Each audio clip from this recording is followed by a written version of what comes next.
పవన్ కళ్యాణ్ పై మాజీ మంత్రి పేర్ని నాని ఫైర్ అయ్యారు. వామనుడినని చెప్పుకుంటున్న పవన్ కళ్యాణ్ చంద్రబాబును పాతాళానికి తొక్కాలని అన్నారు. బాబును పాతాళానికి తొక్కితే రాష్ట్రంలో పేదరికం పోతుందన్నారు.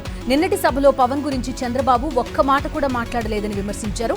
బాబు నుంచి 24 సీట్లు పవన్ దానం పొందారని ఎద్దేవా చేశారు. పార్టీ అధ్యక్షుడిగా ఉండి మండల బూత్ కమిటీలు ఏర్పాటు చేయని పవన్ కళ్యాణ్ తన తప్పును కార్యకర్తలపై రుద్దే ప్రయత్నం చేస్తున్నారని మంత్రి రోజా విమర్శించారు. చంద్రబాబుకు ఊడిగం చేస్తూ పవన్ పాతాళంలో కూరుకుపోయారని ధ్వజమెత్తారు. జగన్ను విమర్శించే అర్హత పవన్ కు లేదన్నారు. బాబు నుంచి 30 సీట్లు కూడా తెచ్చుకోలేదన్నారు. 100 కోట్ల ప్యాలెస్ లో ఉండే రామోజీకి, జూబ్లీహిల్స్ బంగ్లాలో ఉండే రాధాకృష్ణకు ఏపీలో అభివృద్ధి ఎలా కనిపిస్తుందని వైఎస్ఆర్సీపీ నేత కేశినేని నాని విమర్శించారు. చంద్రబాబు రాష్ట్రానికి చీడపురుగు అని డబ్బు తీసుకుని టికెట్లు అమ్ముకుంటున్నారని ఫైర్ అయ్యారు. పవన్ పేపర్ మీద రాసుకొచ్చినవి చెప్తే ప్రజలు నమ్మరని ఎద్దేవా చేశారు కేశినేని నాని. పవన్ కళ్యాణ్ ఉన్మాదం, పిచ్చి దాటి మాట్లాడుతున్నారని మంత్రి కాకాణి గోవర్ధన్ రెడ్డి ఆగ్రహం వ్యక్తం చేశారు. వారు చేపట్టిన సభకు జనాలు రాకపోవడంతో ఫ్రస్ట్రేషన్ లో మాట్లాడారని విమర్శించారు. చంద్రబాబు, పవన్ కళ్యాణ్ వామనావతారాలు ఎత్తి కార్యకర్తల్ని తొక్కేస్తున్నారని మండిపడ్డారు. పవన్ కు లేఖాస్త్రం సంధించారు ముద్రగడ పద్మనాభం. నిజాయితీగా మీతో కలిసి పనిచేయాలని భావించిన మాకు మీరు అవకాశం ఇవ్వలేదని పేర్కొన్నారు. మీ నిర్ణయాలు మీ చేతుల్లో ఉండవు, ఎంతో మంది పర్మిషన్లు తీసుకోవాలన్నారు కాపు నేతలు. ఏపీలో టెంపుల్ టూరిజంను పెంచడమే లక్ష్యంగా రాష్ట్ర ప్రభుత్వం సరికొత్త ప్రణాళికలకు శ్రీకారం చుట్టింది. ఆంధ్రప్రదేశ్లోని 20 ప్రముఖ ఆలయాలను అనుసంధానం చేస్తూ దేవాదాయ శాఖ, పర్యాటక శాఖ సంయుక్తంగా టెంపుల్ టూరిజంకు శ్రీకారం చుట్టాయి. స్పెషల్ దర్శనం పేరుతో రవాణా, భోజన, వసతి సౌకర్యాలతో 1 రోజు 2 రోజుల ప్యాకేజీలను దేవాదాయ శాఖ మంత్రి కొట్టు సత్యనారాయణ ప్రారంభించారు. సీనియర్ ఐఏఎస్ అధికారి ఎండీ ఇంతియాజ్ వైఎస్ఆర్సీపీలో చేరారు. క్యాంప్ కార్యాలయంలో సీఎం జగన్ సమక్షంలో పార్టీలో చేరారు. ఇంతియాజ్ మైనారిటీ సంక్షేమ శాఖ కార్యదర్శిగా పనిచేసిన ఇంతియాజ్ స్వచ్ఛంద పదవీ విరమణ చేసి రాజకీయాల్లోకి వచ్చారు. చంద్రబాబు పార్టీ అధ్యక్షుడైనప్పటి నుంచి ఒక్క బ్రాహ్మణుడికి కూడా టికెట్ ఇవ్వలేదని మండిపడుతున్నారు విశాఖ ఈస్ట్ బ్రాహ్మణ ఐక్య వేదిక నేతలు. బ్రాహ్మణులను కించపరిచిన మహాసేన రాజేష్ కు పి గన్నవరం టికెట్ ఇవ్వడాన్ని తీవ్రంగా తప్పుబట్టారు. బ్రాహ్మణుల ఓట్లు టీడీపీకి కావాలంటే కృష్ణానదిలో స్నానం చేసి బ్రాహ్మణులకు చంద్రబాబు క్షమాపణ చెప్పాలని డిమాండ్ చేశారు.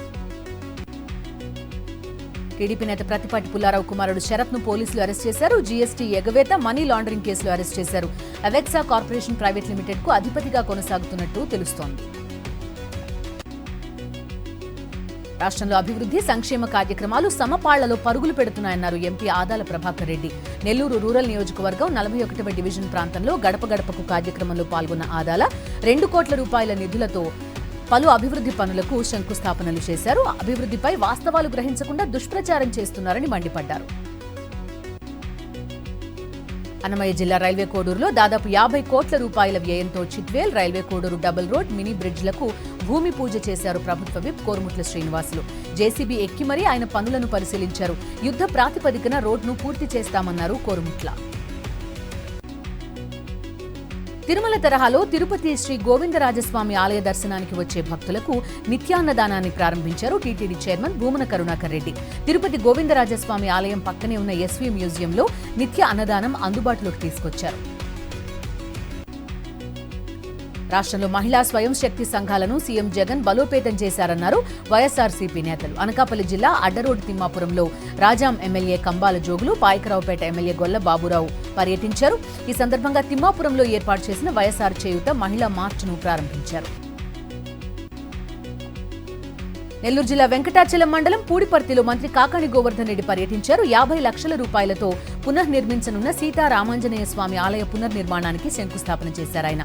హైందవ ఆలయాల అభివృద్ధికి సీఎం జగన్ కట్టుబడి ఉన్నారని, ఇందులో భాగంగానే టీటీడీ ద్వారా నిధులు ఏర్పాటు చేసి మందిరాలు నిర్మిస్తున్నారని మంత్రి తెలిపారు. అన్నమయ్య జిల్లా తంబాలపల్లి నియోజకవర్గం కన్నెమడుగులో శ్రీ వీరభద్రస్వామి ఆలయ పునర్నిర్మాణ పనులను మంత్రి పెద్దిరెడ్డి రామచంద్రారెడ్డి ప్రారంభించారు. కార్యక్రమంలో ఎమ్మెల్యే ద్వారకనాథ్ రెడ్డి కూడా పాల్గొన్నారు. అనంతరం ప్రజలతో మమేకమై వారి సమస్యలు అడిగి తెలుసుకున్నారు. మహిళలు స్వశక్తితో తన వంతు తానుగా అభివృద్ధి చెంది మహిళా సాధికారత సాధించే దిశగా మహిళలందరికీ చేయూత అందిస్తూ సీఎం జగన్ కృషి చేస్తున్నారని తెలిపారు. డిప్యూటీ సీఎం గిరిజన సంక్షేమ శాఖ మంత్రి రాజన్న దొర. పార్వతీపురం మన్యం జిల్లా సాలూరు పట్టణంలో నూతనంగా నిర్మించిన జగనన్న మహిళా మార్చ్ను మంత్రి రాజన్న దొర ప్రారంభించారు. అనంతపురం జిల్లా కళ్యాణదుర్గంలో టీడీపీ నేతల ప్రలోభాలు బయటపడ్డాయి. టీడీపీ కార్యక్రమాల కోసం అభ్యర్థి అమిల్లేని సురేంద్రబాబు అనుచరులు డబ్బు పంపిణీ చేశారు. కాంట్రాక్టర్ అమిల్లేని సురేంద్రబాబుకు కళ్యాణదుర్గం టికెట్ ఖరారు చేశారు చంద్రబాబు. తొలిసారి కళ్యాణదుర్గం వచ్చిన అమిల్లేని సురేంద్రబాబు కోసం జన సమీకరణ చేసేందుకు ఆయన అనుచరులు డబ్బులు, మద్యం పంపిణీ చేశారు. టీడీపీ డబ్బు, మద్యం పంపిణీ చేస్తున్న దృశ్యాలు సోషల్ మీడియాలో వైరల్ గా మారాయి. విశాఖపట్నం విమ్స్ లో జనసేన నాయకురాలి కుమారుడు కత్తితో హల్చల్ చేయడం కలకలం రేపింది. సదరు మహిళా నేత కుమారుడు వీరంగం సృష్టించి మహిళా ఉద్యోగులపై దాడికి ప్రయత్నించాడు. దీంతో రోగులు, వారి సహాయకులు తీవ్ర భయాందోళనకు గురయ్యారు. అతని ఆగడాలను గమనించిన అధికారులు అరిలోవ పోలీసులకు సమాచారం ఇచ్చారు.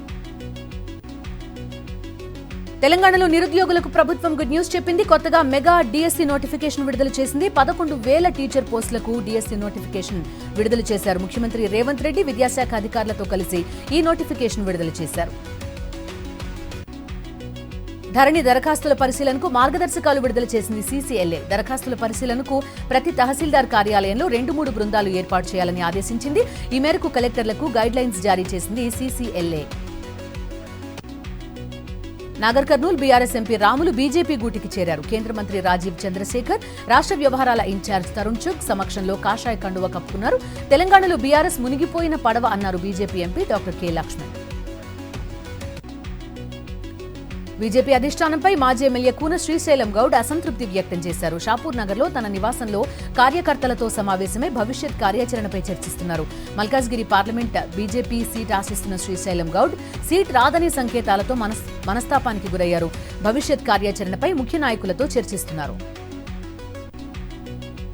సామాన్యులకు ఎప్పుడూ అందుబాటులో ఉండాలని ప్రభుత్వాధికారులను ఆదేశించారు తెలంగాణ మంత్రి పొంగులేటి శ్రీనివాసరెడ్డి. ఖమ్మం జిల్లాలో ఆయన స్వగృహంలో ఎమ్మెల్యే మట్టా రాగమయ్యతో కలిసి మంత్రి పొంగులేటి శ్రీనివాసరెడ్డి పలు శాఖల అధికారులతో సమీక్షా సమావేశం నిర్వహించారు. అధికారులు సమన్వయంతో పనిచేయాలన్నారు. నకిలీ వరి విత్తనాలతో సాగు చేసి తీవ్రంగా నష్టపోయామని మహబూబాబాద్ జిల్లా బాబునాయక్ తండా గిరిజన రైతులు ఇటీవల ఆందోళన వ్యక్తం చేశారు. రైతుల పక్షంగా సాక్షి టీవీలో ప్రసారమైన కథనాలకు స్పందించిన వరంగల్ ప్రాంతీయ వ్యవసాయ పరిశోధనా కేంద్రం అధికారుల బృందం వరి పొలాలను పరిశీలించారు. మహబూబాబాద్ పట్టణాభివృద్ధిలో భాగంగా గత పాలకులు అభివృద్ధి పేరిట వివేకానంద సెంటర్లోని వివేకానంద, కొమురం భీం విగ్రహాలు రోడ్డుకడ్డుగా ఉన్నాయని రోడ్డు వెడల్పులో భాగంగా తీసి వాటిని పక్కన పెట్టారు. అవి దూరంలో ఉన్న ఓ మారుమూల ప్రాంతంలో పడేశారు. 6 ఏళ్లు గడుస్తున్నా వాటిని కనీసం పట్టించుకున్న పాపాను పోలేదు. ఈ రోజు అర్బన్ కాంగ్రెస్ పార్టీ ఆధ్వర్యంలో నిరసన చేపట్టి ఆ విగ్రహాలను పరిశీలించారు. మంచిర్యాల జిల్లా కోటపల్లి మండలం మావోయిస్టు ప్రభావిత ప్రాంతమైన వెంచపల్లి గ్రామంలోని ఫెర్రీ పాయింట్ను రామగుండం సిపి శ్రీనివాసులు సందర్శించారు. డ్రోన్ ప్యాట్రోలింగ్ నిర్వహించిన అనంతరం ప్రాణహిత నదిలో బోట్లో ప్రయాణించి మహారాష్ట్ర, తెలంగాణ సరిహద్దు ప్రాంతాలను పరిశీలించారు. కొమురం భీం ఆసిఫాబాద్ జిల్లా వాంకిడి మండలం కామన గ్రామంలో ఎడ్ల బండ్లు రోడ్డుకు అడ్డంగా పెట్టి గ్రామస్తులు ధర్నా చేశారు. వాంకిడి నుండి కమనా గ్రామానికి రోడ్డు నిర్మించకుండా కాలయాపన చేస్తున్న కాంట్రాక్టర్పై చర్యలు తీసుకుని రోడ్డు నిర్మాణం చేపట్టాలని డిమాండ్ చేశారు. వారు ఇప్పటికైనా అధికారులు వెంటనే స్పందించాలని కోరారు. ఈ నిరసనతో కాసేపు ట్రాఫిక్ జామ్ అయింది. లీప్ ఇయర్ వేళ వరంగల్ జిల్లాలో వివాహాలు జోరుగా జరుగుతున్నాయి. శాస్త్రీయంగా మంచి రోజు అయినప్పటికీ ఈ రోజు 29 ఫిబ్రవరి లీప్ సంవత్సరం కలిసి రావడంతో వధూవరులు ఆనందం వ్యక్తం చేస్తున్నారు. భద్రాచలం రామయ్య సన్నిధిలో నిర్మిస్తున్న సత్రాల నిర్మాణం కోసం దాతలు 3 ఏళ్ల క్రితం ఇచ్చిన సుమారు 18 లక్షల నగదు పక్కదారి పట్టినట్టు అనుమానాలు వ్యక్తమవుతున్నాయి. 3 ఏళ్ల క్రితం జానకి సదనం సత్రం నిర్మాణం పనులు ప్రారంభమయ్యాయి. ఆ సమయంలో 4-5 విడతలుగా 18 లక్షలు చెల్లించినట్టు దాతలు చెబుతున్నారు. దీనికి ఎటువంటి రసీదు ఇవ్వకపోవడంతో 18 లక్షలపై వివాదం చోటు చేసుకుంది. హన్మకొండ టీటీడీ కళ్యాణ మండపంలో మేడారం జాతర హుండీల లెక్కింపు జరుగుతోంది. 10 రోజుల పాటు ఈ హుండీల లెక్కింపు కొనసాగనుంది. సుమారు 518 హుండీలను లెక్కించనున్నారు. పూర్తిగా సీసీ కెమెరాలు, పోలీస్ బందోబస్తు మధ్య లెక్కింపు కొనసాగుతోంది.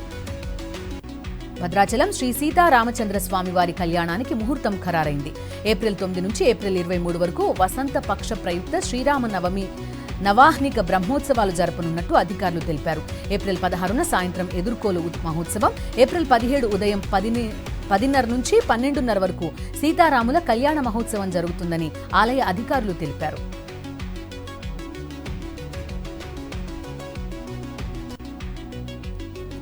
Hyderabad Gachibowli Radisson hotel drugs కేసులో మరొక నిందితుడు మీర్జా వహీద్ ని అదుపులోకి తీసుకున్నారు.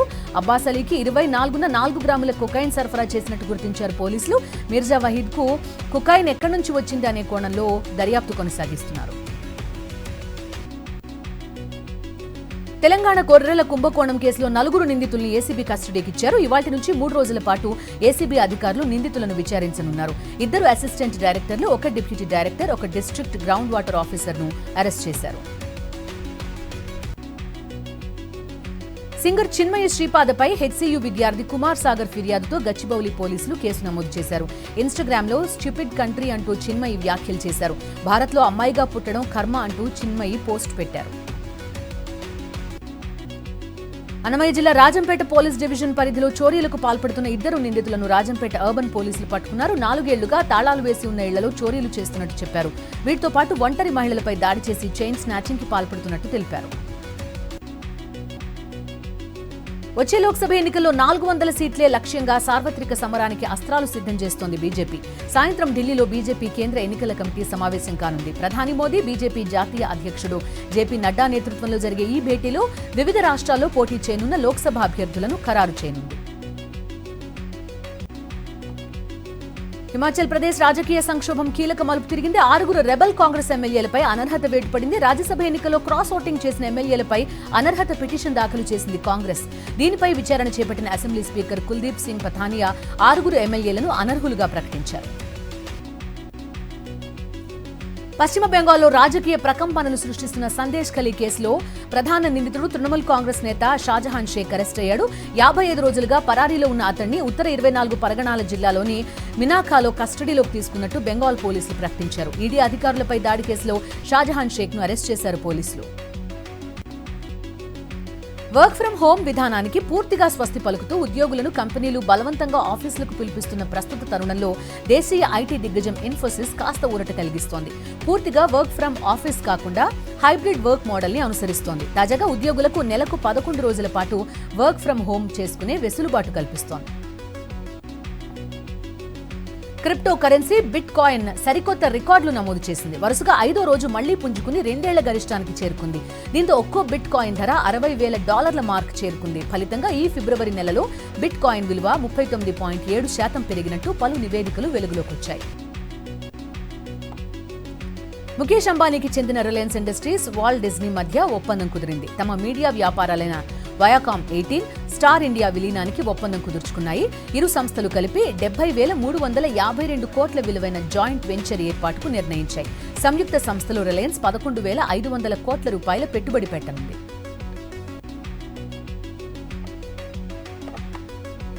Bollywood power couple Deepika Padukone, Ranveer Singh fans కి గుడ్ న్యూస్ చెప్పారు. తాము తల్లిదండ్రులు కాబోతున్నట్టు సోషల్ మీడియా ద్వారా వెల్లడించారు.